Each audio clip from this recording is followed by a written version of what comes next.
है और शुरू से ही महिलाओं को एक बड़ी शक्ति के रूप में देखा जाता है, चाहे वो एंशिएंट टाइम हो, चाहे मिडिल एज हो या फिर मॉडर्न इरा हो।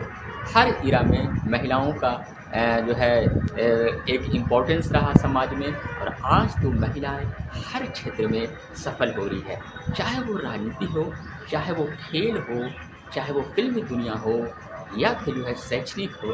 हर क्षेत्रों में महिलाएं काफ़ी तेज़ी से आगे बढ़ रही है, और उनकी जागरूकता और उनका अधिकार के लिए जो है हर साल जो है एक कार्यक्रम हर साल मनाया जाता है। अब आप लोग सोचते हो कि आज हम महिलाओं की क्यों बात कर रहे हैं, तो दरअसल जो है आज 8 मार्च है। जी हाँ, 8 मार्च यानी कि इंटरनेशनल वोमेंस डे। आज का दिन काफ़ी बड़ा इम्पोर्टेंस दिन है।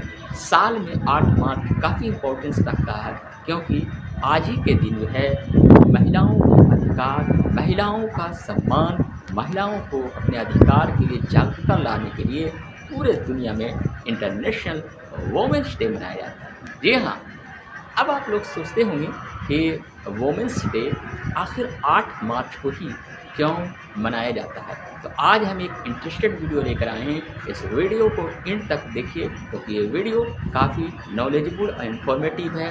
क्योंकि इस वीडियो में मैंने ये भी बताने की कोशिश की है कि आखिर जो है 8 मार्च को ही इंटरनेशनल वोमेंस डे क्यों मनाया जाता है, और इसके पीछे एक बेहतरीन रोचक कहानी है। तो हम इसको पूरा डिटेल से बता रहे हैं, पूरा वीडियो आप लोग ज़रूर देखिएगा।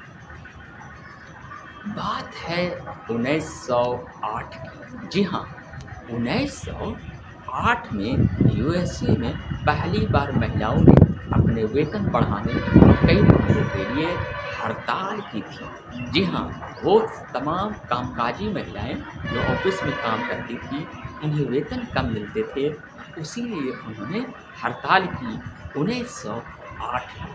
लेकिन ये घटना, लोगों को ये उम्मीद नहीं थी कि आगे चलकर इंटरनेशनल स्तर पर वोमेंस डे मनाया जाएगा। यानी शुरुआत एक हड़ताल से शुरू हुई।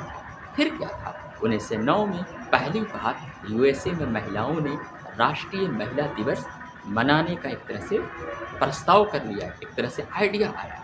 और ये जानकर आश्चर्य होगा कि वोमेंस डे मनाने का आइडिया और उसे जागरूकता लाने के लिए जर्मन के समाजवाद कॉलरा जिटमैन का नाम आता है। जी हाँ, कॉलरा जिटमैन जर्मन के ऐसे समाजवाद थे जिन्हें ये आइडिया आया कि इंटरनेशनल लेवल पर वोमेंस डे मनाया जाए, ताकि वोमेंस की जो अधिकार है उस पर लोगों का ध्यान जाए और उनकी जो समस्याएं हैं उस समस्याओं को दूर किया जाए, और समाज में एक बैलेंस बनाया जाए, महिलाओं के अधिकार पर फोकस किया जाए। और इसके लिए कॉलरा जिटमैन ने काफ़ी मेहनत की। एक जर्मनी समाजवाद ने इसके लिए जागरूकता लाई, प्रचार किया और अंतर्राष्ट्रीय स्तर पर संपर्क किया। फिर क्या था, 1911 में ऑस्ट्रिया, जर्मनी, तमाम कई ऐसे देश थे जहाँ पहली बार कॉलरा जिटमैन के कोशिश के बाद वोमेंस डे मनाया गया। और यह भी जानकर आप लोगों को ताज्जुब होगा कि पहली बार 1975 में संयुक्त राष्ट्र संघ यानी यूएनओ ने आधिकारिक तौर पर वोमेंस डे मनाने की घोषणा कर दी, और उसके बाद तो पूरे दुनिया में बेहतरीन ढंग से कार्यक्रम कराया जाता है, चाहे वह सोशल एक्टिविस्ट हो, चाहे वो महिलाओं का कोई संगठन हो, या फिर जो है कोई भी सामाजिक संगठन हो। हर स्कूल कॉलेज हर तरह से कहीं ना कहीं पर एक ख़ास ढंग से 8 मार्च को महिलाओं को उनके अधिकार, उनकी मांगों के लिए इंटरनेशनल वोमेंस डे पूरे दुनिया में बहुत ही हर्षोल्लास के साथ मनाया जाता है। यानी कहने का मतलब है कि 8 मार्च जो है काफ़ी स्पेशल डे होता है उन तमाम महिलाओं के लिए जो आज सफलता के हर क्षेत्रों में आगे बढ़ रही हैं। और वो महिलाएं, चाहे वो हाउस वाइफ हो या फिर ऑफिस में वर्क करने वाली हों, हर महिलाओं को उनके अधिकार, उन पर हो रहे अत्याचार और घरेलू हिंसा, ये तमाम चीज़ों को रोकने के लिए इंटरनेशनल वुमेन्स डे मनाने का उद्देश्य है। अब हम बात कर रहे हैं कि अगर देखा जाए तो एंशिएंट टाइम से स्पेशली अगर हम बात करें तो इंडिया में भी महिलाओं का सम्मान हमेशा रहा, महिलाएं आगे बढ़ी। चाहे हम बात करें विदुषी महिलाएं की, लर्नड वुमेन की, अपाला की, घोषा की, ये तमाम थीं जो वैदिक काल में सभाओं में भाग लेती थी, जिन्हें मंत्र, उच्चारण, संस्कृत का काफ़ी ज्ञान था और महिलाएं काफ़ी आगे थीं। और उसके बाद अगर हम मिडिल एज में जाएं, सल्तनत काल से लेकर मुग़ल काल तक, तो कई महिलाएं जो थीं काफ़ी आगे बढ़ी थीं। चाहे हम रज़िया सुल्ताना की बात करें, चाहे दुर्गावती की बात करें, या फिर मुग़लों के टाइम जो है नूरजहाँ की बात करें, तमाम ऐसी महिलाएं थीं जो आगे बढ़कर सफलता के परचम लहराईं। और उसके बाद आधुनिक काल में तो कई ऐसी महिलाएं थीं जो अलग अलग क्षेत्रों में सफल हुईं। शैक्षणिक बातों, आज़ादी के दौरान भी महिलाओं का काफ़ी ज़्यादा जो है कंट्रीब्यूशन रहा। चाहे हम बात करें उषा मेहता की, चाहे हम बात करें सरोजिनी नायडू की, या फिर बात करें एनी बेसेंट की, तमाम महिलाओं ने आज़ादी में बढ़ चढ़कर भाग लिया। चाहे वो असहयोग आंदोलन हो या फिर नन कॉपरेशन, जो असहयोग आंदोलन के अलावा, या फिर सविनय अवज्ञा आंदोलन हो, या फिर जो है क्विट इंडिया मूवमेंट, भारत छोड़ो आंदोलन हो, ये तमाम महिलाओं ने बढ़ चढ़कर भाग लिया और देश की आज़ादी में महिलाएं भी एक बहुत बड़ी भागीदारी निभाई। उसके बाद आज़ादी के बाद भी देखा जाए तो महिलाएं अलग अलग क्षेत्रों में काफ़ी ज़्यादा सफल हुई। चाहे हम बात करें शिक्षा के क्षेत्र में, अगर हम बात करें तो कई ऐसे महिलाएं हैं जिन्होंने शिक्षा की प्रोग्रेस के लिए, प्रगति के लिए काफ़ी काम किया। चाहे उसमें हम बात करें फ़ातिमा शेख की, जी हाँ, वही फ़ातिमा शेख जो पहली मुस्लिम महिलाएं थीं जिन्होंने शिक्षा के लोगों को पढ़ाने के लिए, ख़ासकर महिलाओं को पढ़ाने के लिए लोगों को काफ़ी जागरूकता लाई। और इसके अलावा जो है कई महिलाएं जो है अलग अलग क्षेत्रों में सफल हुईं। आज महिलाएं किसी भी क्षेत्र में वो पीछे नहीं हैं। चाहे हम बात करें खेल की, चाहे हम बात करें क्रिकेट की, तो अंजुम चोपड़ा हो, या फिर जो है स्पेशली जो है कई महिलाएं, अगर हम टेनिस की बात करें तो सानिया मिर्ज़ा हो। इसके अलावा देखा जाए तो हर अलग अलग क्षेत्रों में काफ़ी महिलाएं जो है सफल हुई हैं, और कहीं न कहीं आज महिलाएं हर क्षेत्रों में सफल हो रही हैं।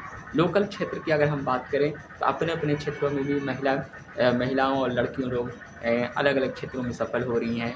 कैरियर में कई जगहों पर वो आगे बढ़ रही हैं, और ख़ासकर हम देखें तो आसपास हर जगहों पर, बिहार में भी पिछले कुछ सालों से शिक्षा में लड़की लोग आगे काफ़ी बढ़ी है, और कहीं न कहीं सरकार का भी बहुत बड़ा कंट्रीब्यूशन है।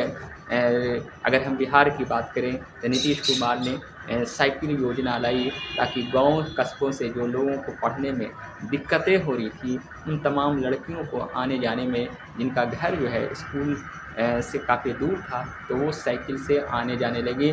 और कहीं न कहीं इससे जो है लिटरेसी रेट जो है वो भले बिहार का सबसे पीछे है, पर इससे यहाँ की लड़कियों को पढ़ने में हेल्प मिला और ये योजना उसके लिए सफल हुई। उसी तरह से कई तरह की लड़कियों के लिए जागरूकता लाने और उनके आर्थिक स्थिति को मजबूत करने के लिए कई तरह की योजनाएं अलग अलग स्टेटों में भारत में चलाई जा रही है।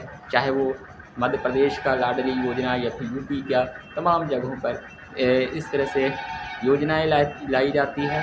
और टाइम टू टाइम इसमें जो है स्पेशली जो है वित्तीय मदद की जा रही है सरकार के द्वारा, हर क्षेत्र में उन्हें आगे बढ़ाने के लिए। तमाम पार्टी, चाहे वो आम आदमी पार्टी हो, यूपी दिल्ली में जो आम आदमी पार्टी थी, जिन्होंने जो है फ्री बस की सेवा की थी, साथ ही स्कूलों में काफ़ी जो है अच्छी व्यवस्था की। तो कहीं न कहीं हम देखें तो चाहे वो कांग्रेस पार्टी हो, चाहे वो आम आदमी पार्टी हो, या भी चाहे भी बीजेपी की सेंट्रल पार्टी हो, हर पार्टी या फिर जदयू की पार्टी हो, हर पार्टी जो है अपने अपने चुनावों के दौरान जो है महिलाओं को एक तरह से वोट बैंक के तौर पर एक लेने के लिए कहीं न कहीं उनके लिए उस पर फोकस करती है, चाहे वो वित्तीय बजट बनाना हो, चाहे फिर कई तरह की योजनाओं हों। और कहीं न कहीं महिलाएँ आज समाज का एक बहुत बड़ा हिस्सा हो गई है और चुनाव में भी महिलाएँ काफ़ी बढ़-चढ़ कर भाग लेती है। कई जगह पर ऐसा भी हुआ कि चुनाव में महिलाओं ने इतना जो है अपने मत का अधिकार जो देती हैं, तो उससे भी चुनाव नतीजे कई बार कई जगहों पर अप्रत्याशित ढंग से उलटफेर हुआ है और अब जो है महिलाएँ चुनाव में भी काफ़ी तेज़ी से भागीदारी लेती हैं। तो कहीं न कहीं राजनीति में तो दिलचस्पी महिलाओं का भी बढ़ गया है और हर क्षेत्रों में, चाहे वो खेल का क्षेत्र हो, चाहे वो स्पेशली फ़िल्मी दुनिया हो, शैक्षिक क्षेत्र हो, हर क्षेत्रों में जो है महिलाएँ आगे बढ़ रही है और कहीं न कहीं ये हमारे देश के लिए भी और अंतर्राष्ट्रीय स्तर पर भी अगर हम बात करें तो कई जगहों पर महिलाएँ जो है किसी हर क्षेत्र में सफल हुई हैं। तो कहीं न कहीं महिलाओं का तेज़ी से प्रगति प्रोग्रेस हो रहा और ये एक पॉज़िटिव वे है। पर फिर भी देखा जाए तो आज़ादी के 75 वर्ष के गुज़र जाने के बाद कुछ जगहों पर कुछ ऐसी असामाजिक घटनाएँ लगातार होती भी रहती है, जो आप लोग अक्सर सुनते हैं, चाहे वो न्यूज़ के माध्यम से हो, चाहे वो आप मीडिया के माध्यम से हों। इसमें जो है चाहे वो घरेलू हिंसा की बात हो या फिर जो है छेड़खानी या तमाम तरह की घटनाएँ अक्सर आप लोग को सुनने को मिलती है। यानी ये तमाम ऐसी घटनाएँ हैं जो कभी-कभी असामाजिक तत्वों द्वारा इस तरह का होता है। हालाँकि कठोर कानून महिलाओं के खिलाफ़ सरकार के द्वारा उठाए जाते हैं और कई बार जो है मतलब खिलाफ़ होने पर उस पर कार्रवाई की जाती है।